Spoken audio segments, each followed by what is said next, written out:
Someone once said, a taste for irony has kept more hearts from breaking than a sense of humour. For it takes irony to appreciate the joke which is on oneself.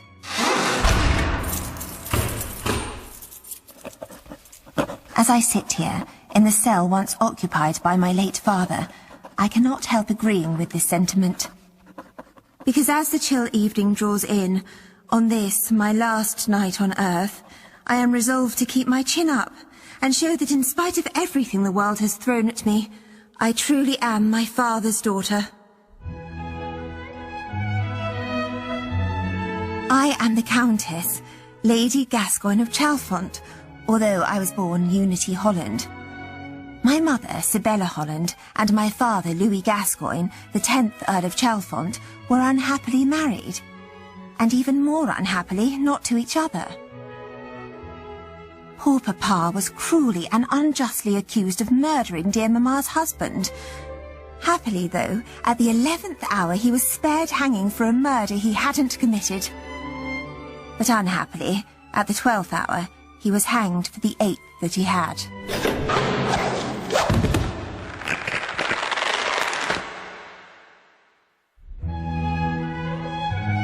As Louis, Earl of Chalfont, dropped through the trap, whatever hopes that Sibella had for my future were dashed.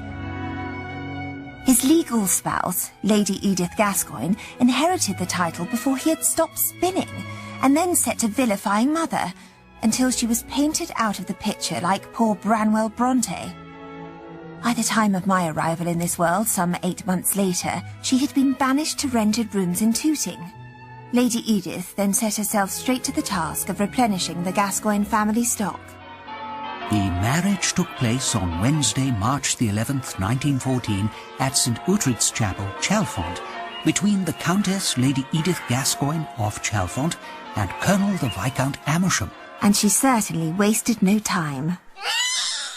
On the 12th of December, 1914, to the Countess Lady Edith Gascoyne of Chalfont and Colonel the Viscount Amersham, a son and heir, Louis Philip Francis. And then, with hardly a pause for breath...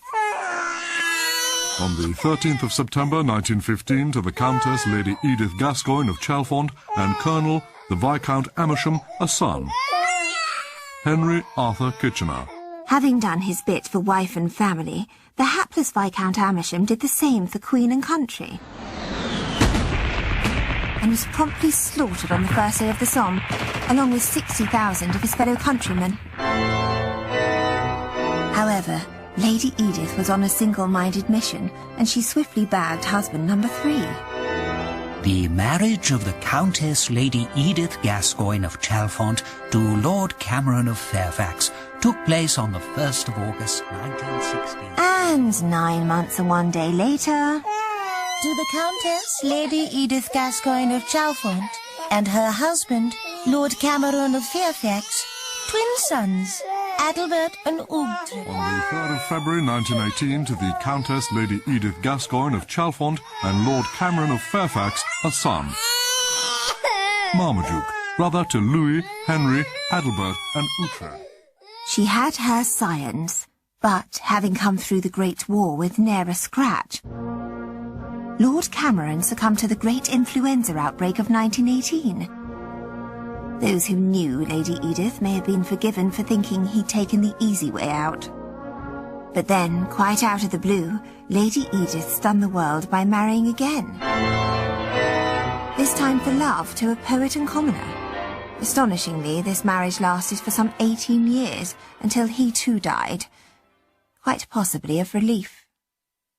When their son Ronald had become the 6th obstacle to my ever gaining my rightful position in the world, poor Mamma quite gave up on life.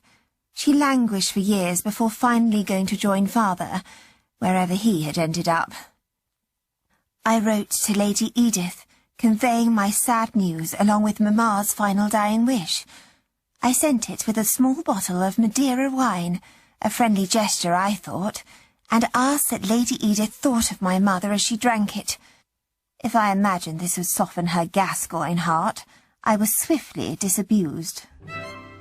Dear Miss whoever you claim to be, I must confess myself puzzled and vexed by your letter. You inform me that the woman you call your mother has died. Well, I can only hope the experience has been morally improving for her. As for her extraordinarily impertinent desire to be interred here at Chalfont, next to the 10th Earl, this is quite out of the question.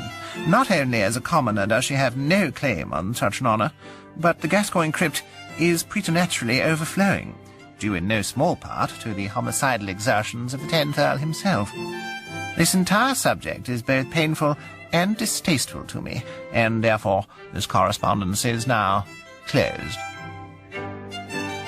With even this final small comfort denied her from the family, I resolved to do whatever I could to help my mother rest in peace. Can everyone hear me? Loud and clear. Good.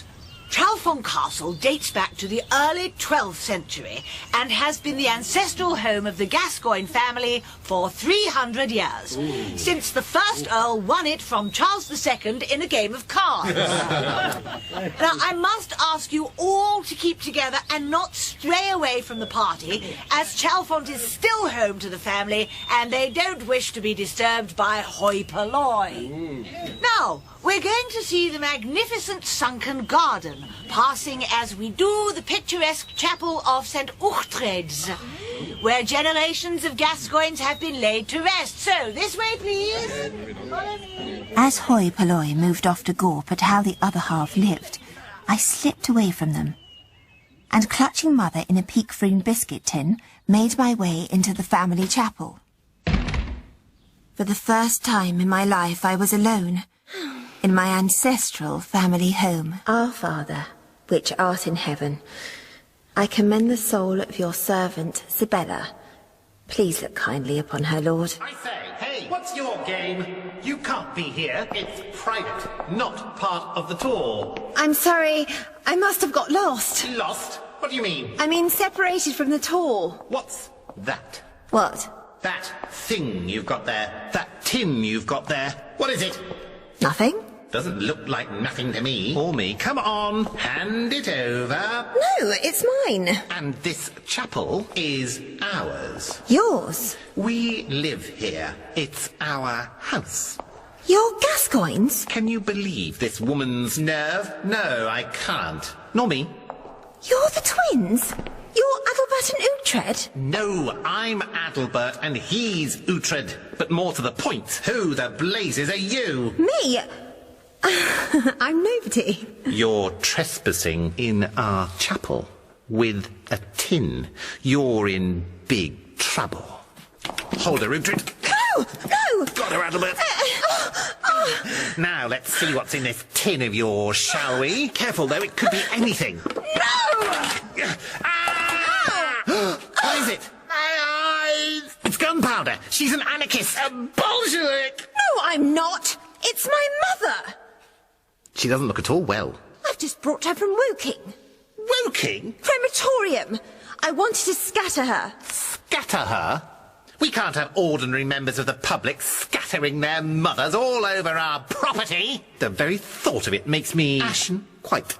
But please, she's my mother. She's litter, that's what she is. And there's only one place for litter, and that's in the bin. No! Yes! Now, madam, run along and think yourself lucky. Damned hoi polloi. I thought I would cry, but no tears came. As I stood in that cold family chapel, my family chapel, I made a solemn vow to the bones of my father. As these people had beaten me and my loved ones, so would I beat them. I would beat them into the ground. But I would do worse than beat them. I would join them. I would be a Gascoyne, and my father's daughter.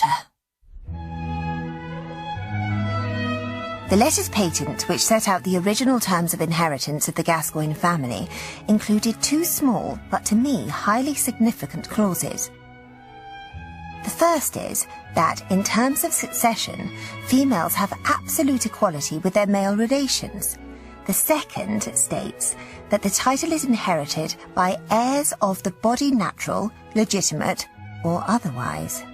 This has been an extremely useful loophole throughout the family's history, given its abnormally high proportion of bastards. And it now meant that there were only 7 obstacles standing between me and my rightful inheritance: Louis, Henry, the hateful twins Adalbert and Uhtred, Marmaduke, young Ronald, and Lady Edith herself. I decided the first of all would be the twins, and I set to tracking them down. England at that time was alive with political idealism. The reports of German atrocities which filled our daily newspapers had stirred many young men to political action, and Adalbert and Uhtred Gascoyne were no exception. So I made my way to one of their public meetings to watch them in action. People, good Oh, Struth, there's 2 of them. of London's East End, now is the time. And it is time now for fascism. And do not be taken in by any other leader or Führer. And you know who we mean. Mr. Mosley with his black shirts. He claims to offer you leadership, but it is only we, us, who can offer you 2 leaders. 2 bleeders. Yes, 2 for the price of 1. Twice the leadership, twice the fascism. So reject his British Union of Fascists and join our Fascist Union of Britain. Become a grey shirt. More power, more strength, less laundry. I think this is going rather well. Yes, better than Dalston just. It was crystal clear that if I didn't do something to put an end to this pair soon, the citizens of Shoreditch would do it for me. However, before I could turn my resolve to action, history intervened. It appeared that the previous war to end all wars had been simply a curtain raiser, and the outbreak of the Encore in September 1939 saw Adalbert and Uhtred Gascoyne interned by the authorities as a danger to the national good, which was no good to me, as they were removed from my clutches. The world was once more plunged into death and destruction. I offered to do my bit for king and country, but, rather short-sightedly in my case, women were deemed incapable of killing, and I was sent to the Women's Land Service. And there I was, working in the fields one sunny day in 1940, when out of the clear blue sky, fate decided to drop in. Look out below! Oh! Are you all right? Did you see that? What? Ruddy Messerschmitt. I just lined one up in my sights and forgot about his blooming pal behind me. It's just not cricket. Are you hurt? Hurt? Of course I'm not hurt. Ah! Oh, lie still. Oh. Let me have a look at that leg. There's nothing wrong with my bally... Ow! Be careful. Don't be such a baby. Baby, I've just jumped out of a blasted hurricane. And squashed a load of my sugar beet in the process. Damn your flaming sugar beet. Oh! Oh! Oh, it looks like it's broken. Damn and blast and... Oh. I say, be a pal. You haven't got a gasper on you, have you, by any chance? Here. Oh, thanks. Oh, you're a real angel of mercy. Oh, sorry about the sugar beet. Don't worry. I'm just glad you made it down in one piece. I almost didn't. Nearly came a cropper on that ruddy barrage balloon. Yes. The skies are becoming a little crowded these days. Oh, rather. It's like Piccadilly Circus up there. We haven't been properly introduced. Squadron Leader Gascoyne at your service. Gascoyne? Yeah, but my chums call me Louis. Louis Gascoyne? I say, you all right? You've gone as white as a sheet. I'm fine. You look like you've seen a ghost. I didn't make it out alive, didn't I? Yes, of course you did. Oh, good. It's just Louis Gascoyne. I'm sorry, but, have we had the pleasure? I believe my mother knew your mother. Really? Oh, that's jolly. Who's your mother? My mother was Sibella Holland. Nope, not ding-donging any bells, that one. Sorry. Curious. Your mother never even mentioned her. Afraid not. But then Ma's never been much of one for social chit-chat. So, who are you? I'm Unity. Unity Holland? Yes. Oh, well, it's top hole to meet you, Unity Holland, no matter what the sucks. So we sat back and got to know each other, lazing in the shadow of the enormous barrage balloons that hung above us like silver-lined clouds. So, tell me, Louis, what's it like up there? terrific. The most scared I've ever been and the most alive I'll ever feel. But what's it like, killing people? Don't you think it's wrong? Shooting Jerry's? Of course not. It isn't like they wouldn't do it to me if I gave them the chance. I suppose not. But all the same. What? They are people. And that, my dear little member of the weaker thingamy, is why I'm flying fighters whilst you're hoeing the weeds. You soon learn that enemies aren't people, they're simply things in the way. You want to know the best thing about it? You can get away with murder up there. You're just, above it all. That does sound rather wonderful. Yeah, it is. Which is why I ought to start thinking about getting back up there. Because lovely as it's been lying here, having a chinwag and gazing into those rather luscious eyes of yours, I really think it's time to go and face the music for pranging another hurricane. Can't you wait for them to come and get you? Yeah, but no one knows I'm here, do they?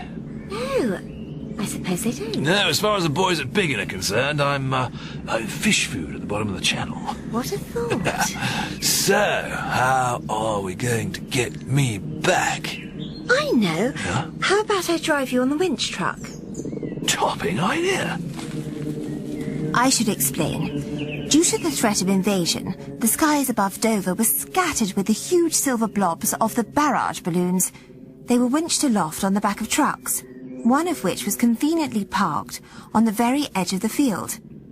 In spite of my being a member of the weaker thingamy, I managed to support him through the sugar beet and loaded him onto the back of the lorry. There you are. Now you lie still. You will drive carefully, won't you? It's just, I know what you women are like behind the wheel of a car. Oh dear, yes. You're right. I'll tell you what.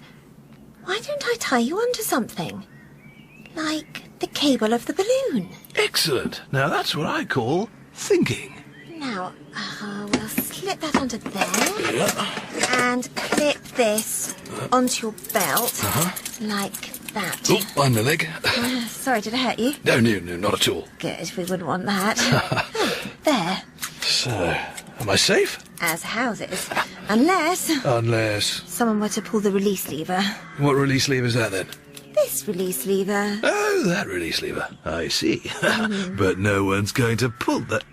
I say, hang on. Unity! Unity! I set free a balloon from a field in Kent. Lord alone knows where it went.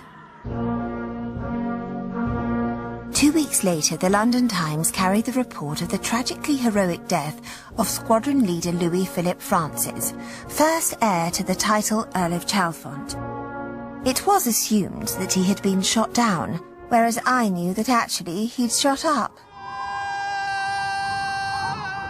Rather rapidly, too. My path was now set, and there could now be no turning back. The newspaper had mentioned that the succession had passed to Louis's younger brother, Henry. He was described as an enterprising London businessman. And I had a shrewd idea of just the kind of business it was that Henry would be in. I heard that Coventry's been getting a terrible pasting the past couple of weeks, Lily. Well, if it gives us a break down here, and they do say Birmingham's going to cop it next. Oi, you two. Keep it under your hat. Haven't you heard? Careless talk costs lives. Oh, hark at Winston Churchill. Sorry about them, madam. Can I help you? Oh, I do so hope you can. You see, I've got my shopping list here, but so far I haven't been able to find a single thing on it. Ah, well, let's have a little look-see, shall we? Oh, butter, sugar, eggs, bacon, blimey. You have got your coupons? Well, no, I'm terribly afraid that I haven't. But I have got plenty of money. Money's no good without coupons, is it? You do know there's a war on. Yes, I'm only too well aware of that. My husband's just been... Oh, you all right, dear? You've had some bad news. My poor dear Louis. Oh, in the army, was he? He was a pilot, a hurricane pilot. And now I'm just so lost without him. Arthur Moorfield. What? You help this poor girl out right now. Her husband was a hero. We owe them boys. No, please. I couldn't ask anyone to do anything wrong on my behalf. Oh, bless the girl. Well, Arthur? Oh, you said you had some money. Yes, Louis was an earl.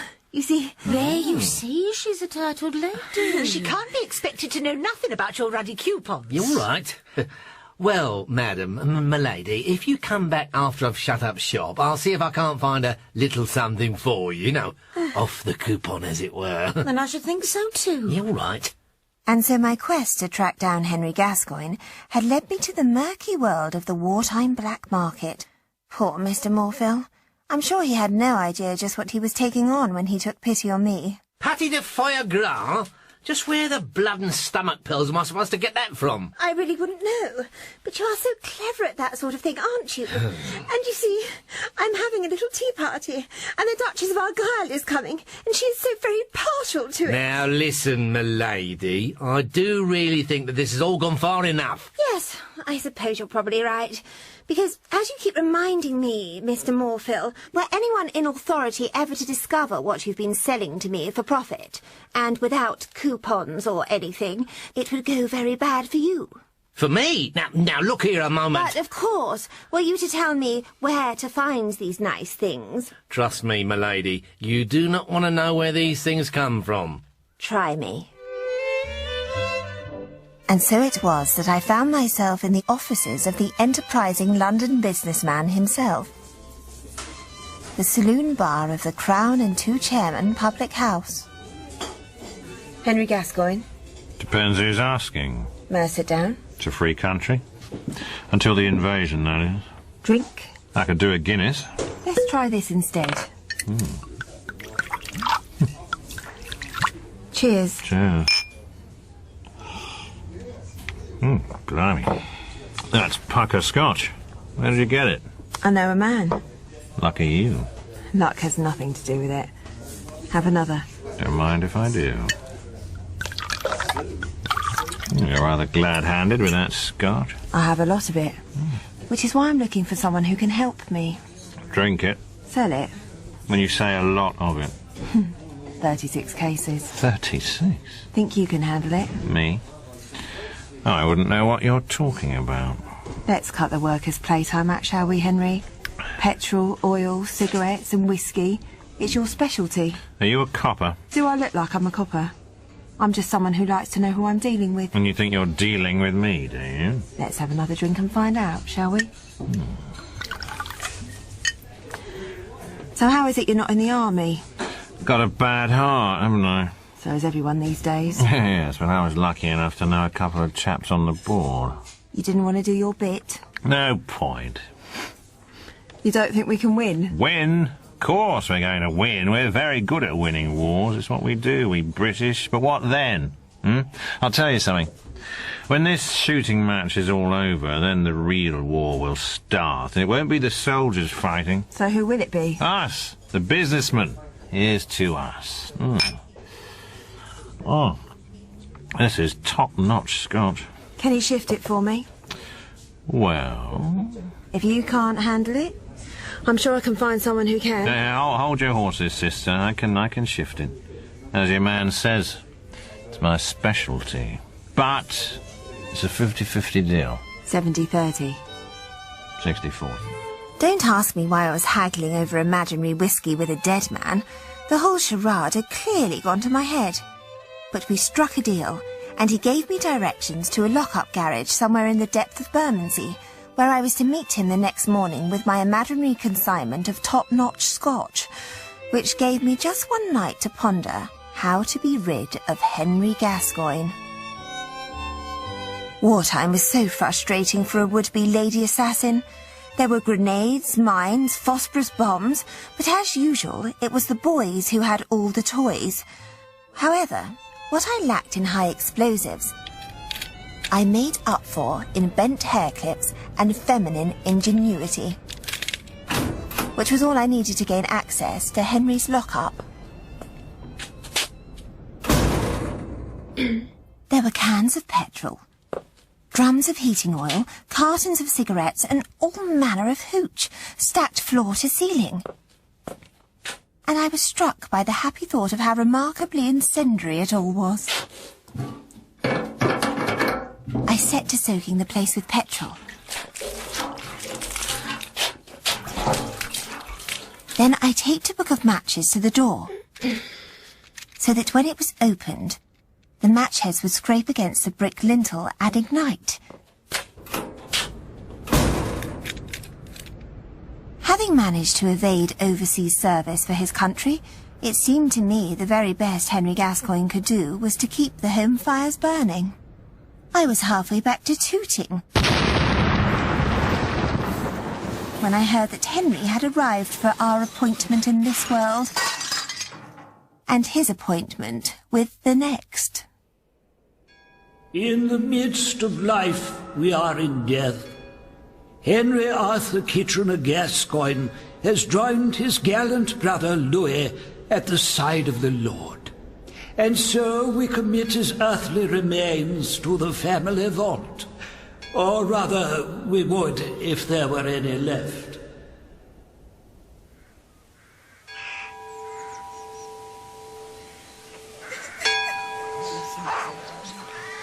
Poor mother. First Louis and now Henry. It's almost as though this family is cursed. Of course it's cursed. The whole ruling class of this entire stinking system is cursed and about to be swept into the dustbin of history. Mark my words, young Ron. It'll be a democratic workers' utopia.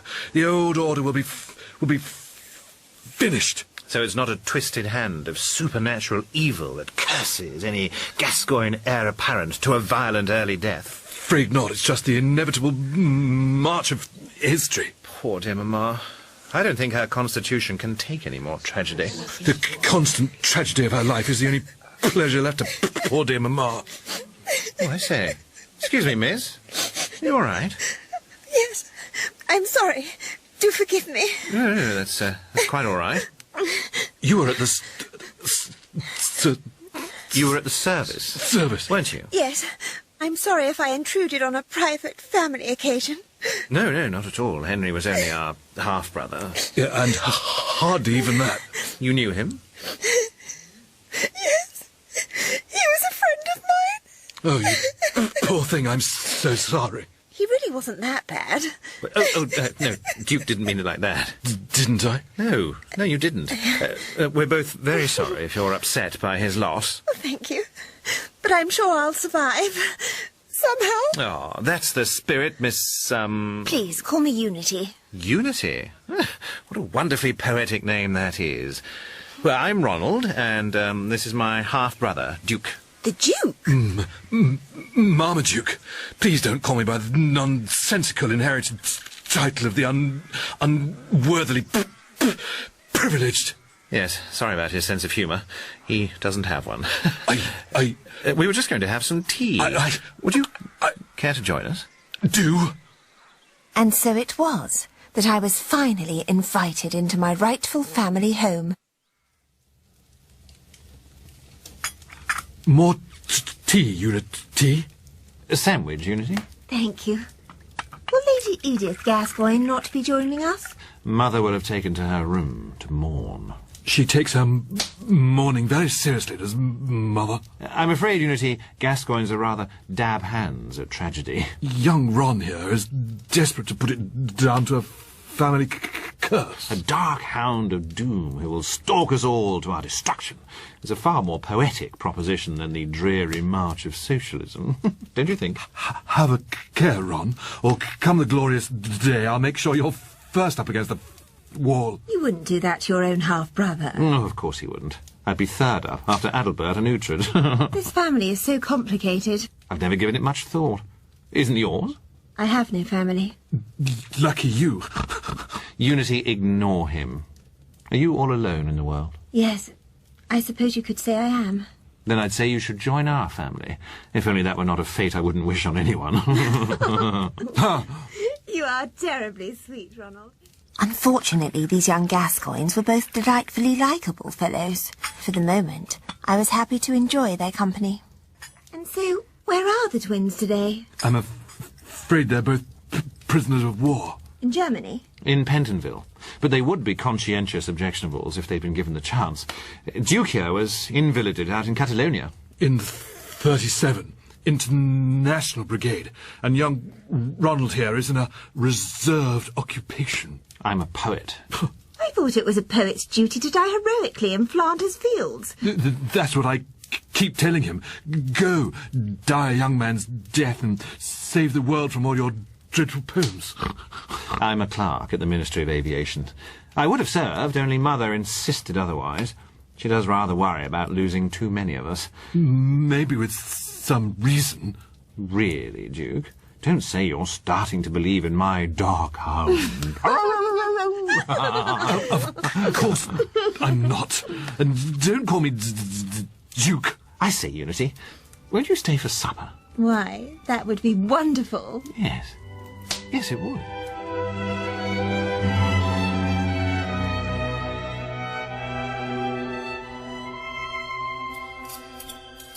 So, you were a friend of poor Henry's, were you, Miss, Unity. Unity? Very singular name. Yes, Mother, it's her only one. Do be quiet, Ronald. Yeah. Your parents, Miss, Hallwood. Hallwood. They are both dead. Are they really? Well, how very unfortunate for you. Or not. Marmaduke. Really? So, what did your father do? My father didn't do anything, Lady Edith. I'm very pleased to hear it. The best men don't. More ham, Unity? Why, thank you, Ronald. As the long cold winter of 1945 slowly thawed and brought in the spring, it was a golden time of long walks, picnics, and lying under the weeping willow tree with young Ronald. For perhaps the first time I was almost happy, in spite of his poetry. And the mules of Shelley, Keats, and Byron are silenced in the cacophony of the air raid siren as the puking screams of the dying fill the velvet air and spatter across the canvas of my black and desperate, dark and desolate, grim despair. And you're dedicating that one to me, are you? Do you like it? It's very sweet of you, Ronald. Can I ask you something, Unity? Of course you can. What's it like being poor? Having no family and no position in the world?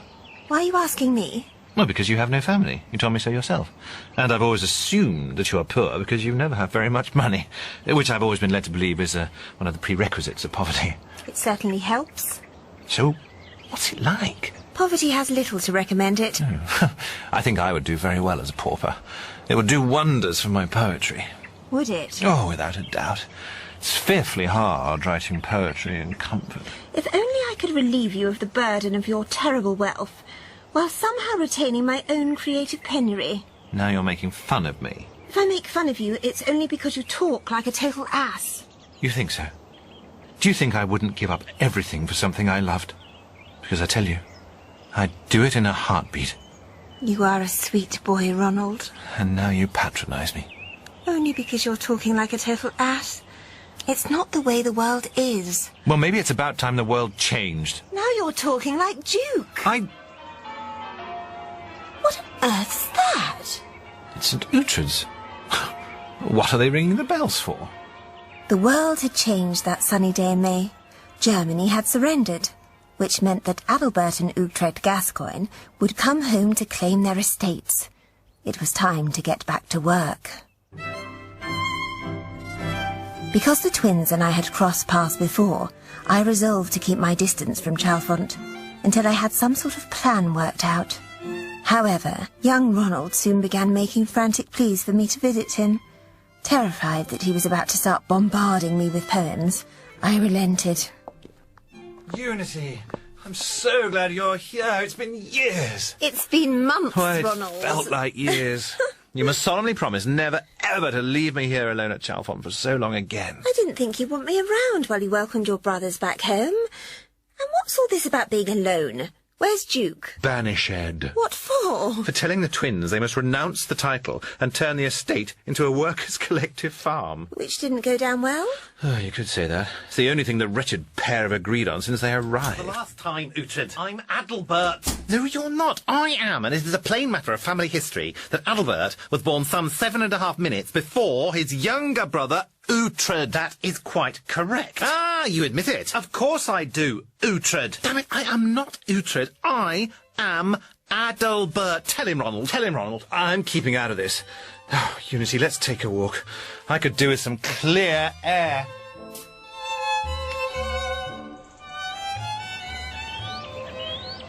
I don't understand. What's happened?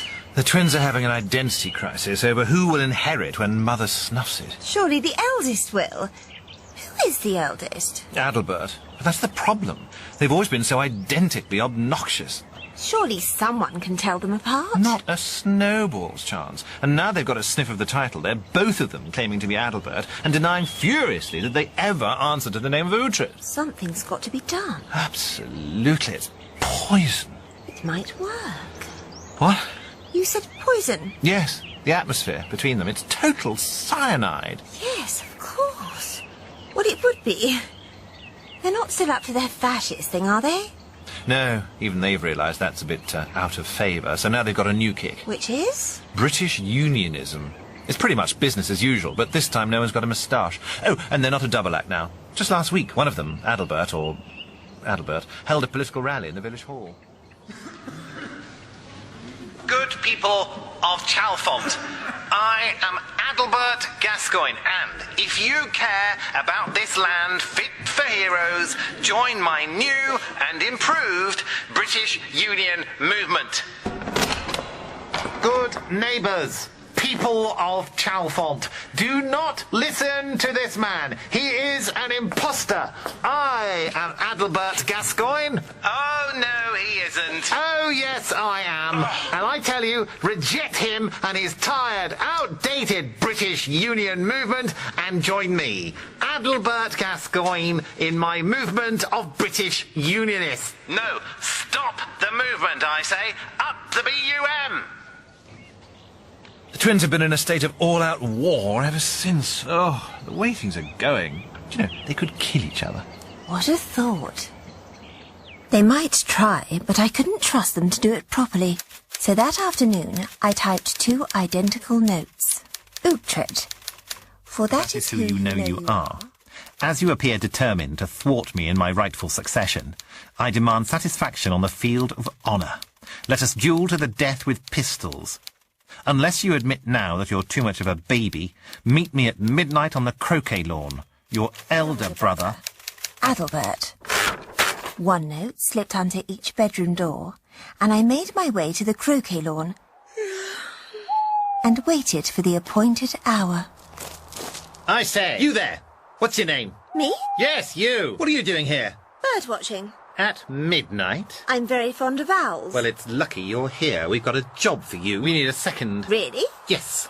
My younger brother and I are in dispute. That is exactly the sort of remark that a callow youth would make. One way or another, he must be taught respect for his elders and betters. So, we have resolved to do it here, on this field of honour. You're going to play croquet? We are going to duel with these pistols, and you are to act as second. I see. And what do I have to do exactly? You have to take and load the guns. Go on. Very well. If I must. Then count our steps as we walk 10 paces from each other. You then give the command, and we turn and fire. Get it? Got it. Good. Now, have you got those pistols loaded? Yes, all ready. Then come on, girlie. Let us have it. With pleasure.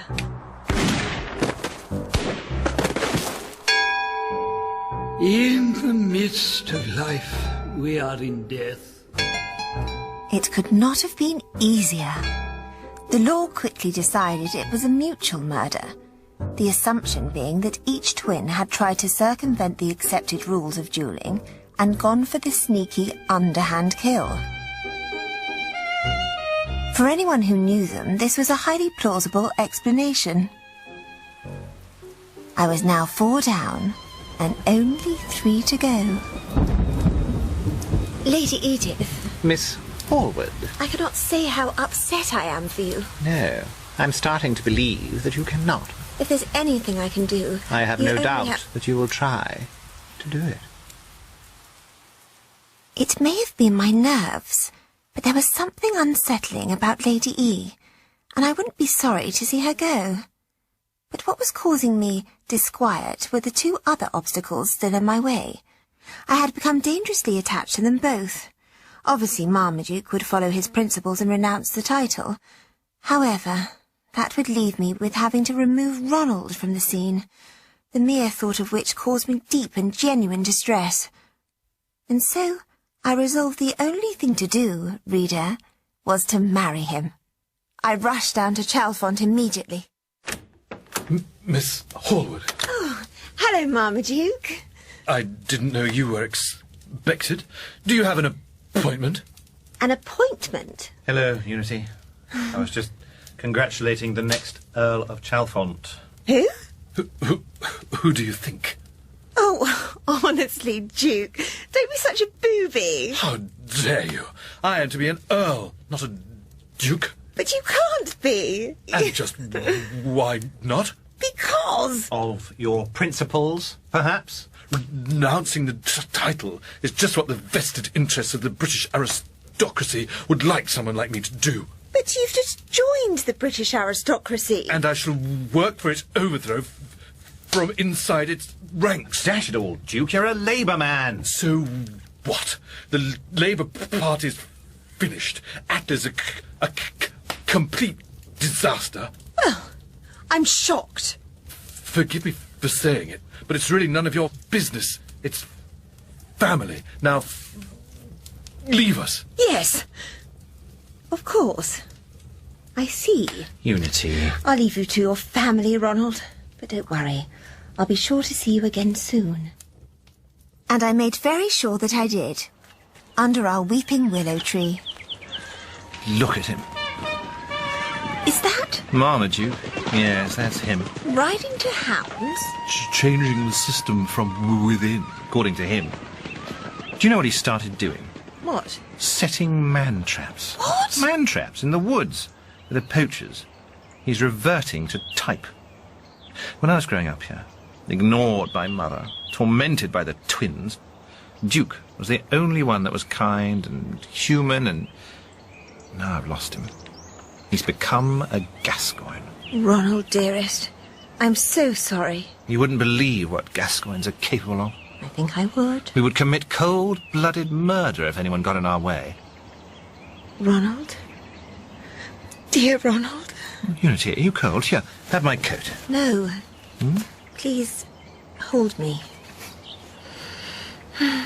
Unity? Who's Sibella? Sibella? Yes.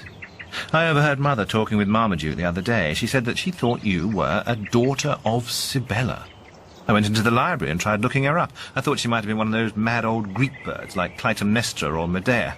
You know, the ones who went about starting wars and avenging things. And is she? No. I couldn't find any mention of her. Whoever she is, they don't like her terribly much. And, darling Unity, I know it's hateful of them, but Mother and Marmaduke have decreed that you're no longer welcome at the house. I see. I'm so sorry. I argued with them, but look, there's absolutely nothing I can do. Don't worry. But can I still see you? Of course you can. But first there's something that I have to do. Let me help you. No. It's something I have to do on my own. I took to stalking the vicinity of Chalfont, hunting Marmaduke. However, fortunately for both him and me, he had taken to his bed with a severe head cold, contracted whilst personally overseeing the eviction of the local widow into the snow. He was not to be seen out and about again until the morning of the midwinter hunt meeting. And that was when the idea struck me. In a perfect moment of malevolent inspiration, I knew how another enemy would be cleared from my path. I hurried back home to see an old friend in Tooting. 2 pints of essence d'anise? What the bloomin' Henry's that, then? It's aniseed. Oh. I'm making some sweets for some poor darling children who've gone the entire war without any.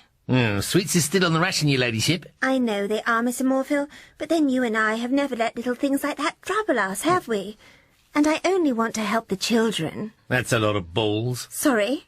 A lot of aniseed balls that you're making, with 2 pints. There are a lot of children. It's horrible stuff, Mind you, dogs love it, they say. Go mad for it, they do. Yes, so I hear. Once I had taken delivery of 2 pints of aniseed essence, so beloved of children and hounds, I hurried immediately down to Chalfont. I crept into the tack room where Marmaduke kept his hunting pinks and soaked the scarlet jacket with the pungent oil. Francis! Bring the hounds round now, damn it! I slipped into the shadows. Where's my coat? Bloody cold. Be the death of me. How right he was. He'd never live to know. I fought to control my pounding heart as I watched him dress. What's he done with my flask? If he turned and caught me, all my plans would be done for.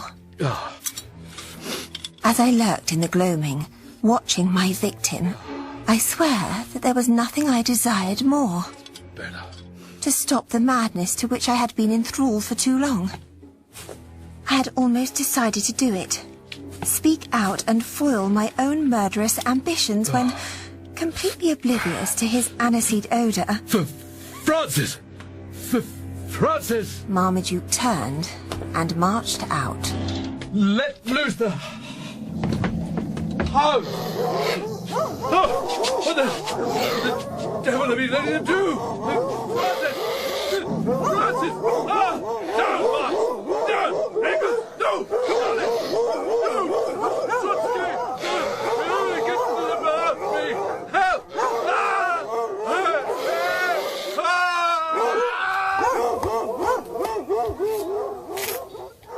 Marmaduke Gascoyne may have been unspeakable, but he certainly wasn't uneatable.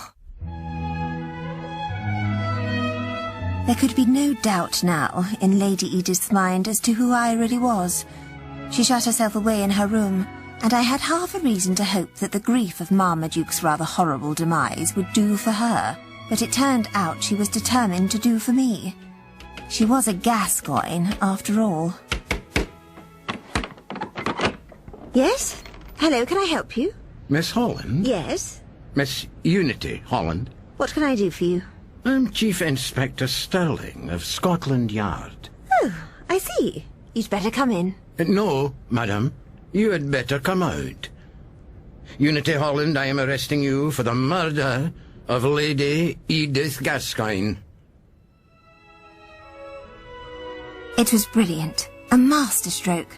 Once she knew who I was and worked out what I had done, Lady Edith also realised that there was not one jot of evidence against me.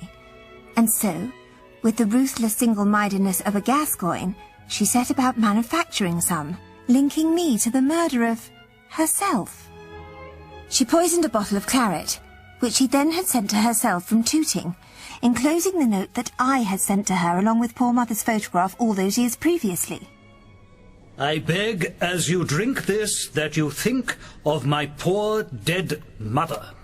Ladies and gentlemen of the jury, there can be no doubt what this note written in the hand of the accused means. Of course, poor sweet Ronald was dragged into court. Did you have a close, affectionate relationship with the accused? Well, I suppose, yes, we did. And had she just been banished from visiting you at Chalfont Castle by your mother, Lady Edith? Well, yes, but... No further questions? However, it was all fairly circumstantial, until... Please state your name. Arthur Livingston Stanley Rhodes, Mafeking Moorfield. And you keep a grocery shop in Tooting? I do. Grocery and dry goods, sir. And you are acquainted with the accused, Miss Holland? Oh, yes, I know her, all right. She is a customer in your shop. You could say that. I was clearly not Mr. Moorfield's only customer. It soon became apparent that Lady Edith also used his services, and I can only assume that she paid him better than I did. Mr. Morfill, I must ask you to be completely truthful with the court. Did you ever supply the accused with illicit items? That is to say, ration goods that had been procured from what is commonly known as the black market? To my everlasting shame, I must admit that I did. Your candour does you credit, sir. Now, will you please tell the court what items you procured for the accused on the 8th of August this year? I got her a bottle of claret wine and some arsenic.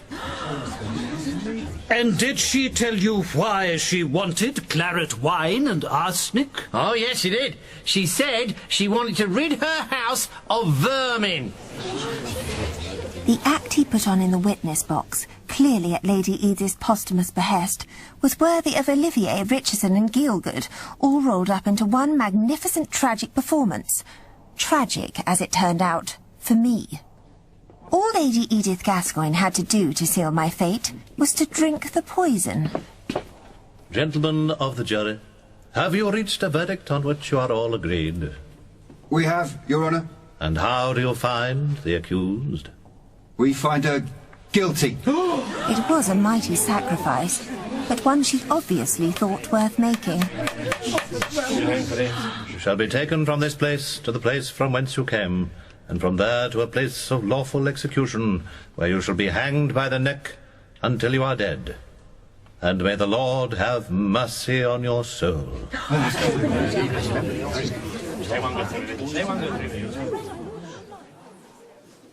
Ronald. Don't say anything. You don't need to say anything, Unity. We haven't got very long left together. Why did you come here, Ronald? To this horrid place? I had to see you one last time and tell you that I know why you did it. Ronald. And I know who you did it for. Ronald, please listen to me. No. It's not your fault. None of it is your fault. I did try to warn you about my family. Or rather, our family. I should have told you. I'm glad you didn't. I don't think I could have loved you if I'd known you were one of us. The Gascoynes destroy everything that crosses them. We never stood a chance. Please think of me in the morning. Unity, I will think of you for the rest of my life. Now, you're not to worry. Keep my chin up. Something like that. Goodbye. Unity Gascoyne. And there it is, the unhappy, and it would appear, unnaturally short life of Unity Gascoyne. I would write more, but I can see the sun rising on the longest day of summer, and what I fear is to be the shortest day of my year. And I have visitors to entertain. Good morning, gentlemen. Heavens, is that the time? I'm very much afraid it is, madam. Are you ready? Do I have a choice, Governor? Have you made your peace with your maker? I think so. But anything I've forgotten, I'm sure I can take up with him personally over breakfast. Then let us proceed. Stop! Sir! What? There's a letter. Will you excuse me, Miss Gascoyne? Please don't hurry on my account. Good Lord. Miss Gascoyne, it is my happy duty to inform you that the Home Secretary received this letter some 30 minutes ago, which appears to provide conclusive proof that you are an innocent woman. It's been a long time since anyone called me that. But who on earth... Lady Edith's own son. Ronald? The new Earl of Chalfont has confessed to coercing you to procure the claret wine and the arsenic on his behalf. No. Yes. He tells how it was he who poisoned the wine and gave it to his mother in a rage after she banished you from Chalfont. But the note... He says it was sent from you to him some months previously, and that he must have dropped it in his mother's room after he had tampered with the bottle. He cannot do this. He has done it, madam. He says you have tried to protect him, but he cannot have your innocent death on his conscience. I must speak with him. I am afraid you will not be able to do that. This letter of his, it is, well, rather in the form of a suicide note. No! Catch her!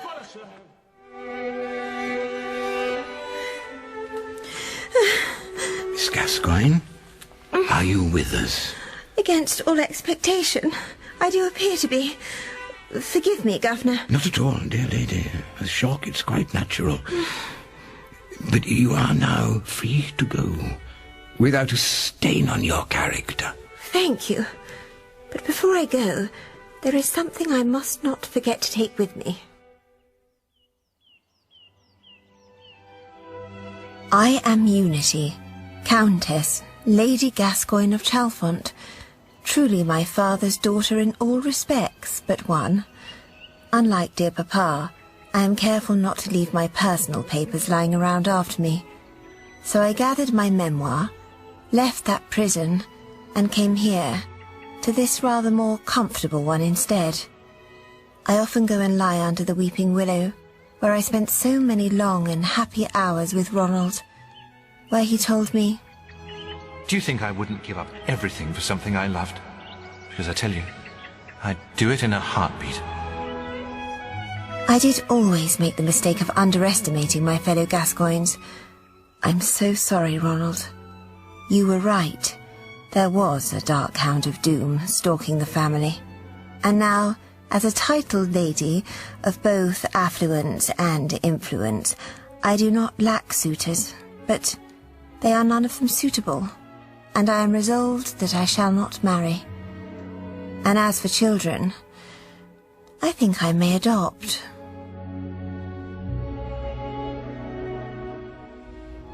In Kind Hearts and Coronets, Like Father Like Daughter by David Spicer, Alistair McGowan played the entire Gascoyne family, and Natalie Walter played Unity. The other parts were played by Simon Greenall, Steve Hodson, David Holt, Sally Orrock and Jane Whittenshaw. The broadcast assistant was Philippa Gearing, and Mr. McGowan's stunt double was Jason Devoy.